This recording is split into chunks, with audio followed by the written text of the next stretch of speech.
Hey everyone, this is Chris Quinn coming to you with a little bit of a special episode this week. We're not going to have the normal Insiders Roundtable format. Instead, I'm going to give you a recording that I made a few weeks back for a beer event I did along with Goose Island and specifically Mike Siegel, the head of brewing innovation there, as well as Ron Pattinson, a blogger and beer historian who I have done a special interview show in the past with those two about a really cool, series it's becoming now of historic beer recreations that they do every few years or so.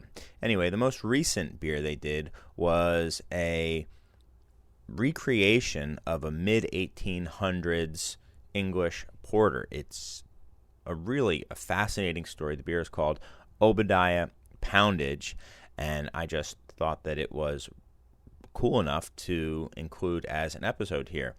I wanted to thank Mike and Ron for including me in this event. I had a lot of fun, and hopefully you guys will enjoy it too. I do mention that there is a video all about this beer that was made by Goose Island. I do recommend you guys check it out. It's on YouTube. I'm sure you can find it. Obadiah Poundage.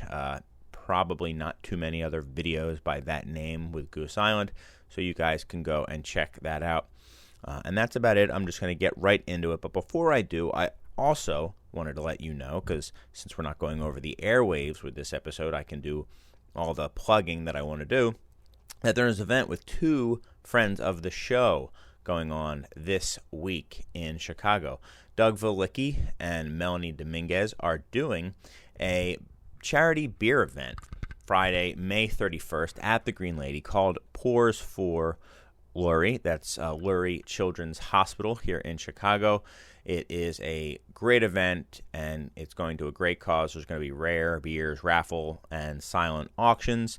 So don't take my word for it. I just read that off the Facebook event page. But it does look like it's going to be a lot of fun. I will be there. Hopefully I will see you guys there as well.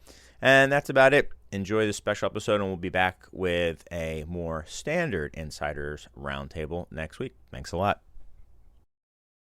You guys really want a front row seat? You got it. All right, everyone. Hello. Hello. Welcome to the Goose Island Tap Room. We're going to get this thing going here in just a second. Thank you. First of all, thank you for being Uber geeks and coming out to support this beer. It means a lot to us. My name is Mike Siegel. I'm the R&D manager here at Goose Island. We've got a little bit of business here, but first and foremost, we're going to be here, so get yourself kind of situated. We're going to try to geek out a little bit, but be respectful of time. So get yourself, I know we don't have a ton of chairs, so get yourself as comfortable as possible. Yeah, please. Yeah, absolutely. So our guest of honor today, and he made the 3-1 Tunes neon, is beer historian Ron Pattinson. This is our second beer with Ron. Ron has flown over from Amsterdam.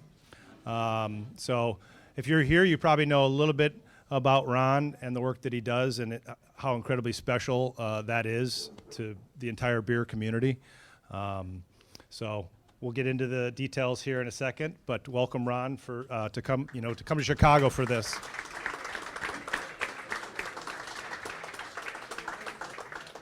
And emceeing the affairs tonight is, you probably know this gentleman as well, Chris Quinn from the Beer Temple.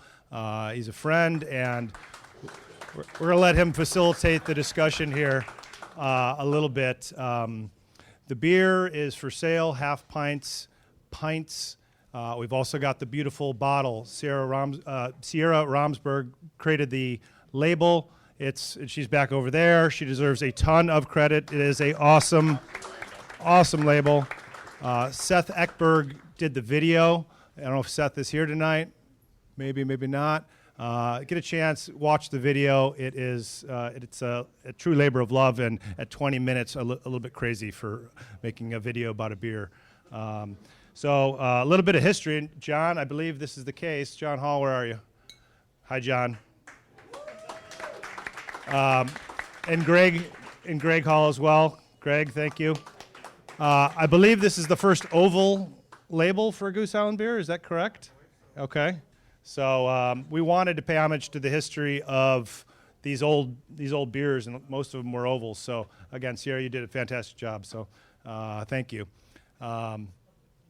Before anything else, I just want to lay the groundwork here. We're gonna do a discussion about the beer and probably a little Q&A, and then Ron is he's got some books to sell and sign. So we're gonna try to be respectful of time, drink some beer, buy some bottles, support this project, please, and off we go. Over to Chris. All right, thanks a lot. Thanks, guys, for having me, and thanks everyone for coming out. This is awesome. I'm glad that as many people were as excited about this project and this beer as I was. So I'm going to try to just keep out of the way and let the two stars of the show talk. We'll talk a little bit about the beer, or quite a bit about the beer, and about porter historically in general, and then we'll have a chance to take some questions about the beer or about porters in general, and then we'll just enjoy the beer from there. Thank you. Where I really wanted to start was with you, Mike. I'm guessing you probably want me to start with Ron, but I think it really comes down to how you guys decided to make a porter, or why you did. I know there's a lot of history in porter, and how it ties into not only just beer in general, but global industrial beer, and Goose Island specifically, and the types of beers they want to do. So I'm just curious, and I'm sure a lot of people are as well, about why you chose to do a porter to begin with. And I will also mention, because I forgot to say it earlier, Mike mentioned the YouTube video. If you guys haven't seen it already, be sure to check it out. It is loaded with really awesome information. It's incredibly well done. I cannot say enough how, if you are interested in this beer at all, it's definitely worth checking out. So with that, why this beer? Well, actually, I'm going to hand it over to Ron here very quickly, but if anybody was here for the Brewery Yard release, Seth, there you are. Thanks for making it, buddy. Seth made the video. Excellent job, Seth. So I'm going to hand it over to Ron in a second, but the September of 2016, we did the Brewery Yard event right here, and Ron was here, of course, talking about it. We walked through the barrel house a couple miles away from here, and he saw what we call normally the fooders, but what the British call vats. And Ron, I'm going to let you take it from there. So this project really started 2.5 years ago with at the Brewery Yard release. Yeah, so when I saw the vats there in the barrel house, my first reaction was, wouldn't it be nice to put some porter in there? Mainly because no one's vatted a porter, an ordinary strength porter, for probably at least 140 years. So I thought it would be a really interesting project to do, because it's something that isn't being made nowadays. You've had some stouts were aged until more recently than that. There were still aging stouts in Britain in the 1990s, the early 1990s, but a normal strength porter, no one had done that for a very, very long time. It used to be pretty common to age porter in the early 19th century, and then suddenly in the 1860s, the aged flavour in porter goes out of fashion, and after a couple of years, they completely stopped making it. The big porter brewers ripped out their wonderful, huge vats. I mean, if you ever see the vats that they used to have in the porter breweries, you'll see a photograph, and there's a vat like that size, and then there'll be some figure that size in the front of it. Just to give some idea about how huge these things were. I mean, they had ones that held up to, I think, to 20,000 barrels in a single vat, which is pretty insane. And also quite dangerous. They had one vat burst in the Muse Brewery, and it killed like a dozen people because it flooded several houses, virtually demolished several houses, because you just had this huge quantity of beer. Pretty horrible event, really. That was in I think 1812, 1813. Sounds a lot better than it probably actually was to die that way. Yeah. Sounds romantic. Well, yeah. But yeah, so something that had been a standard type of beer just disappeared in a very short space of time. And so I thought it would be, well, basically most of the projects I get involved in, if I'm being honest, it's just my selfishness. So I wanted to try a beer brewed this way, and I realized the only way I was going to get to do that was to persuade someone to brew it who'd got a proper sized brewery. And luckily Mike seems to be attracted to some of my insane projects. And after only 2.5 years, it's become reality. Can I ask you a quick question? Why? So porter has changed historically so much. It sounds like it was always kind of evolving and changing with tastes and also with technology. Why did you choose to kind of take this particular snapshot of porter, which is from about the 1850s, from what I understand? 1840, sorry. Why did you choose that particular time to recreate the Obadiah Poundage? Basically because it was about as old as I could get and it still be practical. 18th century porter, and anyone who tells you that they've brewed a porter to an 18th century recipe is a liar. Because the malt to brew it just doesn't exist. So the original porters, they were 100% brown malt beer. No one makes diastatic brown malt, so basically it's impossible to brew those beers. And then you get a funny transition phase around the end of the 18th century, which is also pretty difficult to do. And this sort of generation of porter seemed to be the first one that was really practical to brew today. So that's one of the reasons I picked that particular date. And even if it was practical, it sounded like there were a lot of hurdles that you guys had to cross. It didn't take just 2.5 years just because that's how long the beer's been aging. I think a lot went into it. I know that you guys had to, one, kind of figure out some of these raw ingredients and how to recreate them. Could you, Mike, talk a little bit about some of the raw ingredients you used and what made them particular to this? And it's a good time to let everybody know about our show and tell over by Mr. Greg Hall. We've got actually Scott and Ashton from BSG, so the U.S. Supplier of the crisp malt, base malt, the Chevalier, and also Valley Malt, which made the brown malt. This truly was a custom malt made. So if you're so inclined to chew malt or just take a look at it, please, over by Merch and Mr. Greg Hall. It's really interesting, and you'll get a true flavor of what the two malts are like and how they're represented in the beer. The Chevalier is available, and again, pick Ashton's brain as far as the Chevalier goes, or if you want more information about it. But it's a heritage barley that was pretty much the malting barley of Britain and the world, more or less, from 1820 to 1920. So it's floor malted at crisp. It's available. You guys can get it if you're home brewers. And then the brown malt, it's going to be a little bit trickier to get because it was custom made in rural Massachusetts by Andrea Stanley, who Ron introduced me to a couple years ago.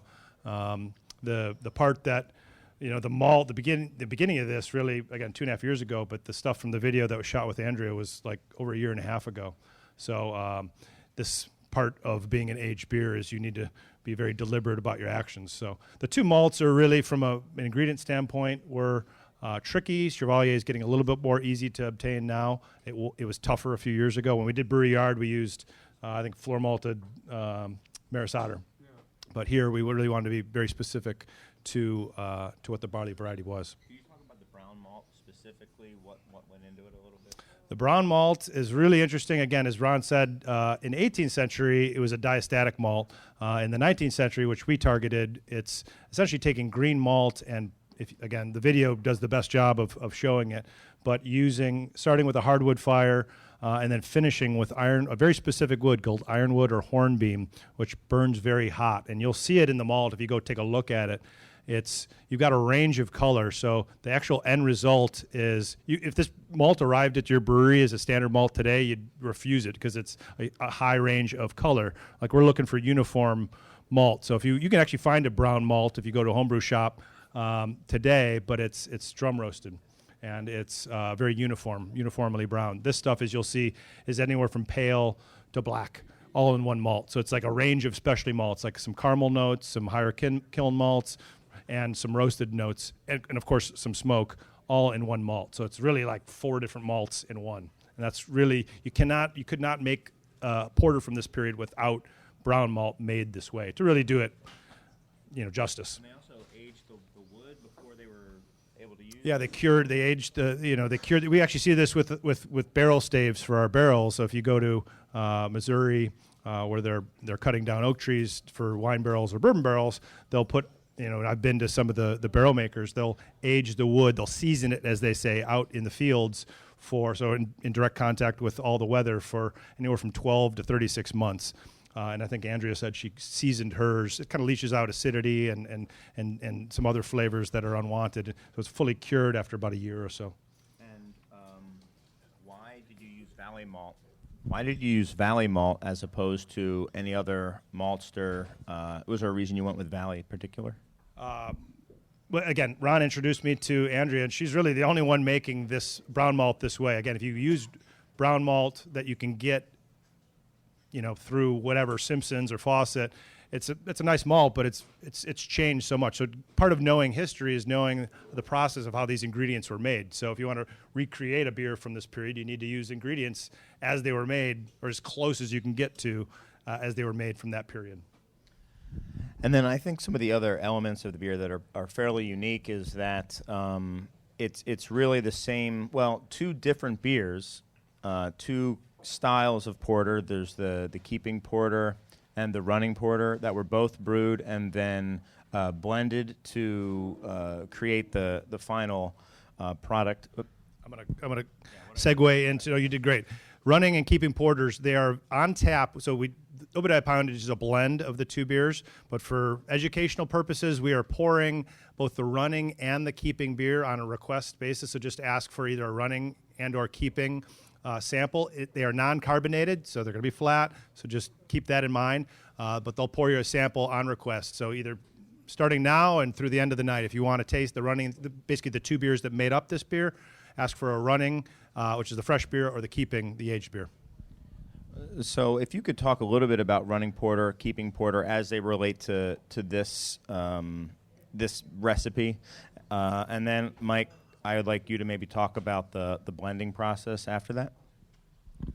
Okay, so the porters are slightly different recipes. The biggest difference between the two is that the keeping porter has got far more hops in it, which is what you'd expect because people were using hops primarily as a preservative back in the early 19th century. So not so much about flavor, but about creating a beer that was going to be able to last an extended period of aging.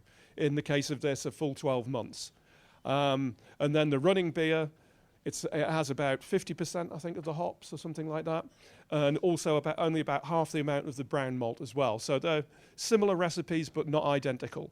And neither of the beers was intended to be drunk by themselves. So they were only intended to be drunk as a blend, which is, if you taste the beers straight, then you'll maybe realize why that was the case, that the aged beer is quite intense. And yeah, it's really there as to add a flavor component, to add the aged flavor that people liked, but to do it in an economical way. So rather than aging all the beer for 6 months, which is what they did initially when they first started brewing porter in the early 18th century, in this case you only age a smaller proportion of the beer, but you age it for longer. So you've got more of the aged flavor, and you don't need to use as much, and it means you can use a lot more of the cheaper running porter, which is basically ready to drink immediately.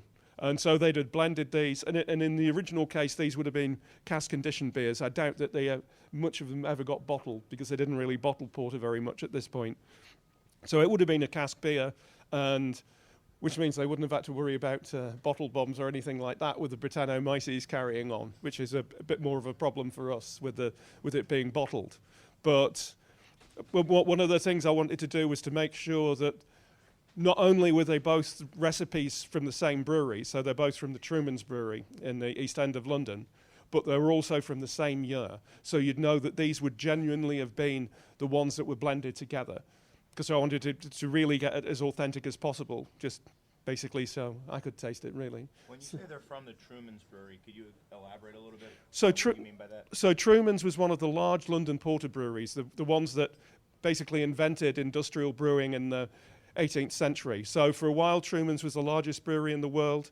In the 1840s, they were brewing really large amounts of beer. They were brewing 300,000 or 400,000 barrels a year from their brewery. And just, well, we were talking earlier about the hops. When you see the recipes, and there's some recipes where they've got 2 tons of hops in them. What was the approximate IBUs in the original Well, that in ours, 62. 62. 62? At the beginning, and then 38 after a year. So isoalpha acids decrease over time, so about 35% reduction.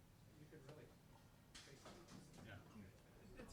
It's got a bitter punch, and there's, it's a good transition talking about, trying to do justice to history and not putting a modern touch on it to say, this might be too smoky for modern taste, or it might be too bitter for modern taste. We resisted that temptation to really do justice to the work Ron does, and just to know what it really tasted like. So yes, there's a firm bitterness. There's a smoke that kind of coats the mouth, and but based on all records that Ron has found, that's how this beer would have tasted. And so again, we didn't want to put a revisionist touch on it. It is what it is, and for me, it's got a very kind of mouth-watering character that keeps you coming back for more. And I've never tasted anything like it. So, Ron, would this be indicative of most beers that were being drunk in the mid 19th century? Would they have a little bit of acidity to them? Would they have a little bit of wild character and also smoke?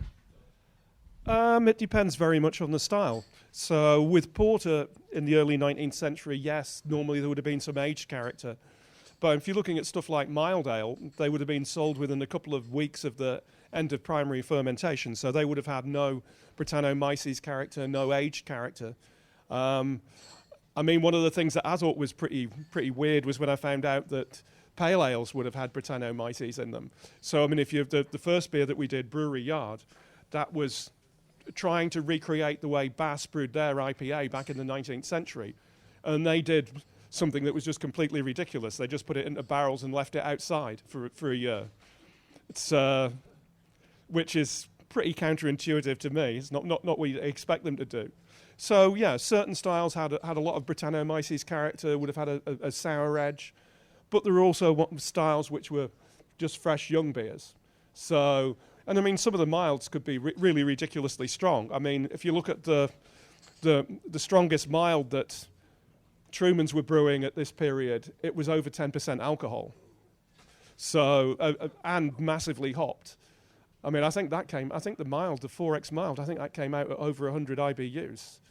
So it's really not what people would expect from a mild ale. The mild just referring to the fact that it was sold young. So mild as opposed to stale. And what did stale mean back then, Ron? Oh, and stale, especially if you go back to the 18th century, stale has no negative connotation in terms of beer. All it means is an aged beer. So whereas if people would think, well, stale, it's like stale bread. It's something that's bad, that's past its best. Well, that wasn't the way the word stale was used in the past. So it's one of the things that you have to be very careful about, is that people will use words in a very different way. And the further back you go, the more it's likely it diverge from modern usage. And because I guess we've got quite a number of beer geeks in the room right now, I'm guessing this question may come up. A lot of people have heard of this term 3 threads when it comes to porter, which is a combination of 3 different types of beer used to make porter, or the early versions, proto porter. Why did you decide to do, or why are there only 2 types of beers rather than 3 in this beer? Because the 3 thread story is bollocks. It's as simple as that. It's not true. And it all comes from the name of this beer, by the way. I don't know if you know who Obadiah Poundage was. He's someone who worked in the brewing industry, and towards the end of the 18th century, he wrote a letter to a magazine in London explaining something about the history of porter, and someone's totally misinterpreted what I was saying about people not understanding the words. There's one particular phrase that was used in his letter, which people have misinterpreted, and that's where the three threads stories come from. No one mentioned that the whole three threads thing only really comes. People only really start talking about that as being the origin of porter in the 19th century, 100 years after the fact. All right, then. And then just to quickly talk a little bit about the blending process and what you guys were trying to achieve when you were blending these two very different beers together. I just realized that, at least I don't think, did I mention Wimbledon and Derek? No, I didn't. So shame on me. In addition to, and he wishes he could have been here, but in addition to being a collaboration with Ron, this is a collaboration with a London brewery called Wimbledon. And there's a fine gentleman by the name of Derek Prentice who's been brewing in London for 50 years. John's met him, we visit him. 50 years he's been brewing in London.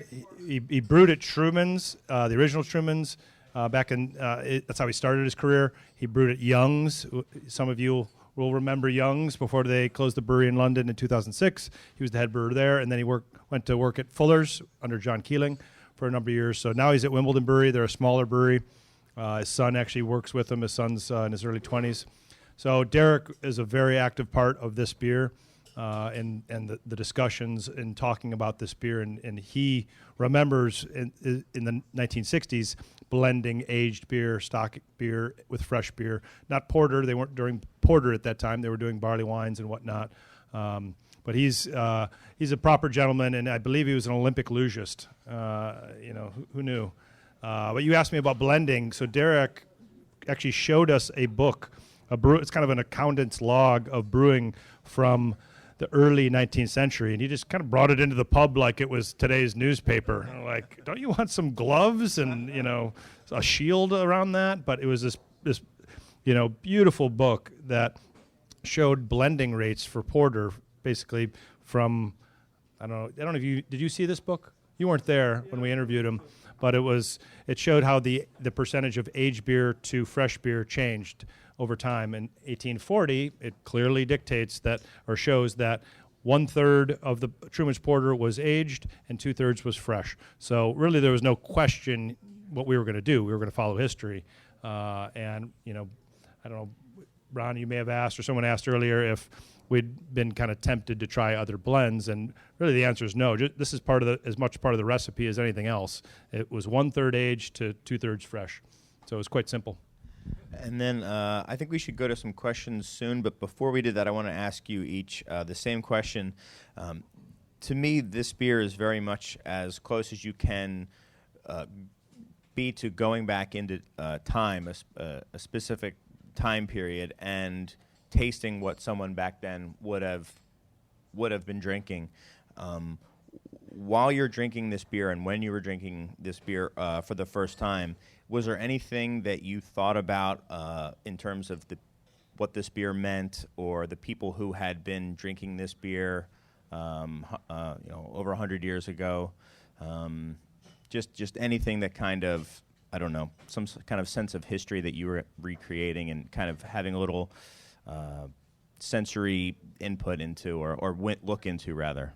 Well, I think the first takeaway, I'm sure most of you have had it at this point, is it's an unusual beer by modern standards. And Brettanomyces, we know, was a part of, it means British fungus, right? It was first isolated in British beers, and we give credit, and I say we, kind of collective as U.S. craft brewers, give credit to Belgian brewers for foeders and barrel aging and wild beers, but this really goes all the way back to Britain, and they were the ones that inspired Belgian brewers. So if you go to Rodenbach, which I've been there, they talk about how they were inspired by Green King, an English brewery, and aging in large oak vats. And of course, that's part of the tale we are trying to tell, is that giving some historical credit to British breweries, because they were doing things before anyone else and on a scale much larger than anyone else. And so I think about people drinking in the pub. I think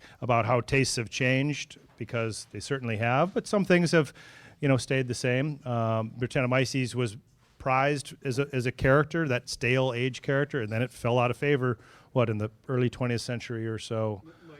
late 19th century. And then, of course, Greg and, brought back, Brettanomyces here to Chicago with Matilda, and we've worked with Brettanomyces quite a bit. And, of course, the wood and foeder program here a couple of miles away. So there's a contemporary feel about this beer in a lot of ways, but a lot of historical process went into informing what we did. So those are the things that kind of ramble around in my brain, and it was certainly a fun beer to make in that regard. And Ron, for someone who spends so much of their life researching and reading about these beers as they existed, what was it like to try the living recreation of one of these beers? It was a very interesting thing, partly on an abstract intellectual level, just to see, well, what's the effect when you've got that mix of the old and the young beer, but also an emotional one to think, well, this is the beer that people were genuinely drinking in Britain all those years ago. This is what people would have had in London pubs. And it gives you a connection with the generations that have gone before you, that you're drinking the beer or a beer that's something very similar to the beers that they would have been drinking. And it makes the past seem much more alive to me. Agreed. Well put. At this point, why don't we open it up? If anyone has questions for either Ron or Mike as it pertains to either specifically this beer or porter in general, let's keep it to that. If you have other questions for Ron outside of that, he'll be around for a while, and you can certainly ask away. But for now, let's keep it to kind of those parameters. And why don't we start right there? Sure. So this is around an 1840 porter. How would you say this compares to the porters from the 1700s? Very different. The ones from the 1700s probably weren't as dark. You see, drinkers have often been a very conservative bunch. And when they start using black malt, you see people complaining, saying, oh, that the proper porter's dead and you've just got this horrible black strap, is what they called it. They were complaining that the beer was too dark because they got used to it being a paler colour. So, yeah, so it'd be quite different in that respect. Though in other respects it would have been fairly similar in that it would have had, the 18th century porter would have also had the Brettanomyces character.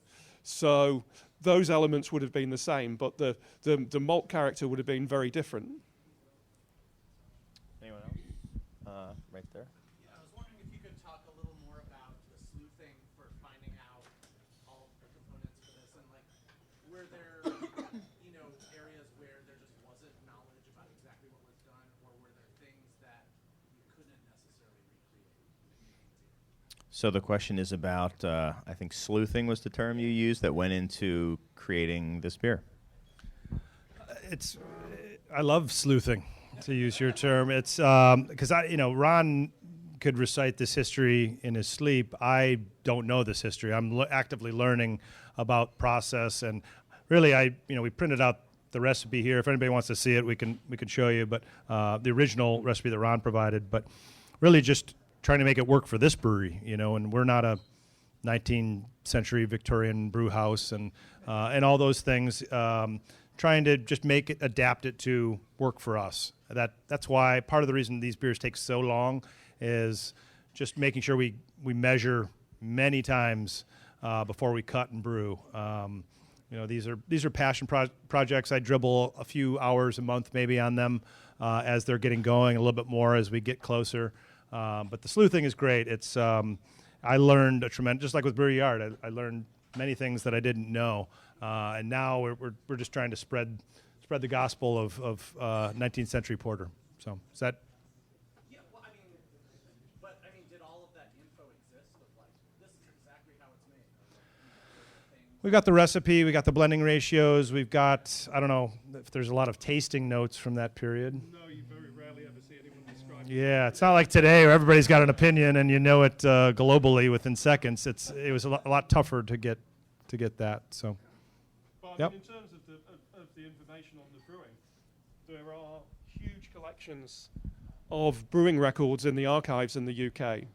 and particularly of the big London porter breweries. There are book after book after book covering more than 100 years. So there's quite a lot of good information, though they don't have everything in there. Things like the hopping schedules you virtually never see in the old brewing records, so that all has to be guesswork. So it's a combination of what's in the brewing records and what's in the technical literature of the period, which also describes some other things like how when you have the hop additions. So it's a combination of the two. So some of it is, well, yes, this is definitely how they did it.